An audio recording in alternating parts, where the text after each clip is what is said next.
Today I'm going to be colouring an ocean in real time with Copics.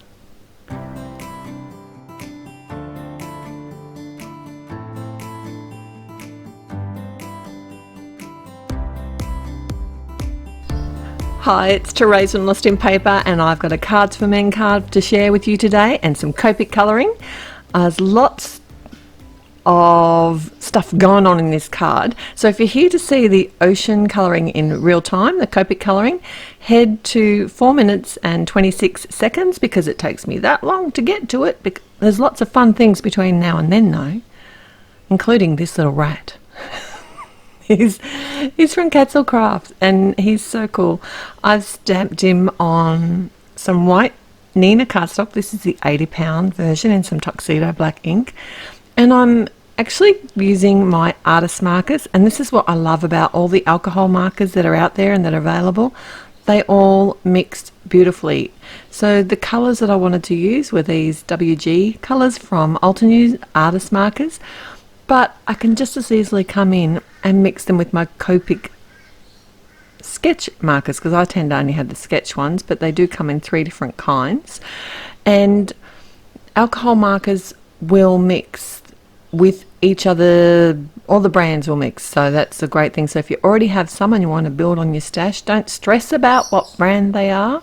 Buy the colour you want or what you can afford, whatever works for you, because basically they do work a little bit differently. Like I find that these artist markers are very similar to the Copic markers to use. They have that nice sort of brush nib, but they are slightly different in the way that the colour goes down. But once you get used to it, they're fine. So I just tend to go back and forth between the two depending on the colours that I want to use.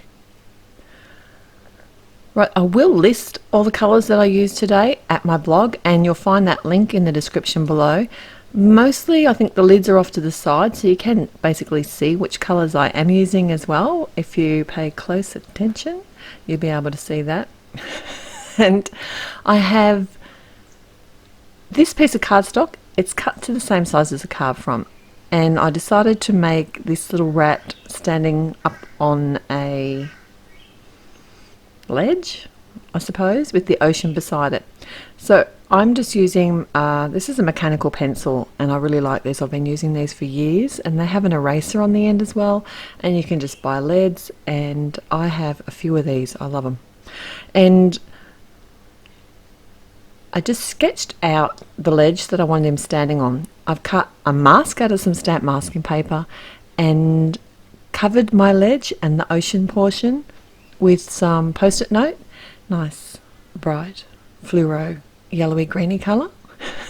And now I'm adding, this is the mini cloud stencil from MFT, and I've got my life-changing blender brush and some Catherine Pooler It's a Boy, so it's a nice pale blue, and I'm adding a subtle sky background behind my mouse.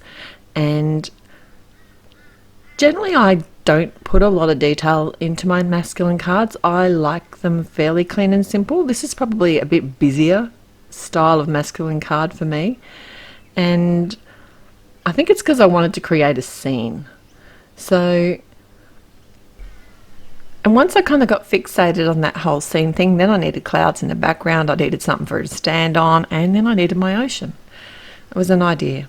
Anyway, so after I'd stenciled the other portion, I reverse covered with the post-it notes the other thing, so that I could actually use the blending brush to colour in the wall that the rat's standing on. And this is the limestone ink from Altenew, and I find that it blends really well. Look how smooth that is. It was just so easy to do. It was a really quick way to add a sort of section of colour. Alright, now on to the ocean. I have lots of different blues and a purple that I'm using here. So I'm starting with the lightest colour. I'm using the B000, and I want to make sure that I have some white highlights, because you do see reflection of the sun on the ocean. This isn't going to be really realistic, but I kind of like the way it turned out, so I thought I'd share it with you. And it's the first time I've ever coloured an ocean, so I can only get better. That's my theory anyway. I'll work on that one. But it's the B02 that I'm coming in with next, which is a fairly bright blue. So to kind of blend them out, because there's such a big difference between the two, I'm actually doing the tip to tip technique and then blending each of those sections that I created. So I did these little sort of oval shapes and then made sure that I left some white. I do want it to be blue all the way up against the wall though, because there probably wouldn't be much reflection on the wall, and I just will only end up with a few sections that are totally white. Now I'm using the BV20 here to add some shading, and that just adds that the purple works really well with these blues to kind of add the shadow that you would see kind of on top of the waves. And I'm using that fairly lightly. I'm not covering the whole section again, just portions of the waves. So where I think there might be like a shadow of the ripples of the water, that's where I'm adding that. And then I can come in with my darkest colour, which is the B95, and actually add quite a contrasting blue, this one. It's almost a grey blue and more ocean colour, I think. And I'm just using a fairly light touch with my sketch markers, and that's what I like about the brush nibs. I don't think I get as good a control with the bullet nibs, and I rarely even open the chisel the chisel end.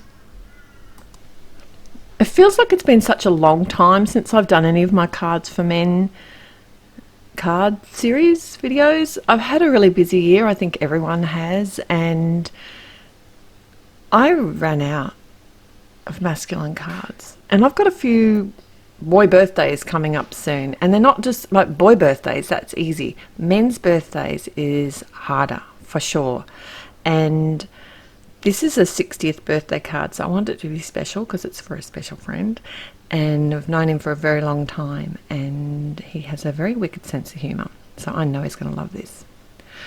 So anyway, most of my ocean's finished. I've got a little bit more to share with you very shortly, but I just thought I'd add some quick shading, and I know that I'm colouring directly over the ink that I laid down because I wasn't thinking when I did my ink blending. I should have probably just masked off the other portion. So if you don't want to colour over your ink, that would be a better choice.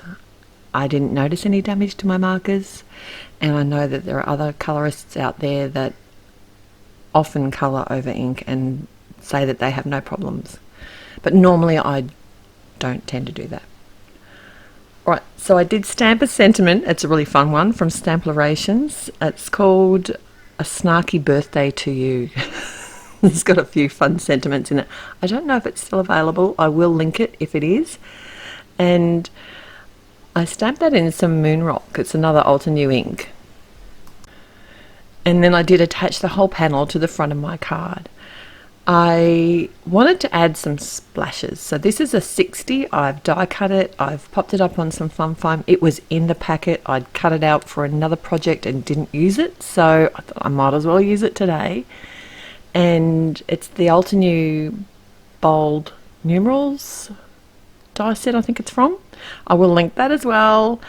And I decided to do splashy waves. Did you see what I did though? I actually held the 0 where I wanted to, and then just drew the splashes right under where it was going to be. There weren't any actually showing out the side. So I had to come back in and draw some more. And I did actually add some of the darker colours there as well. And then use some matte medium to adhere both of my numbers, I was going to say letters, numbers to the front of my card. And I made it look like it was pushing that number off the edge. How cool is that? I've got the Uniball gel white pen to add some more white reflections on the waves, and I did add a few little dots, small dots of the white gel pen, as well as some small dots of the Copic marker. I'm not sure if you noticed that as well, but head to my blog and you'll see a close-up picture of it there as well.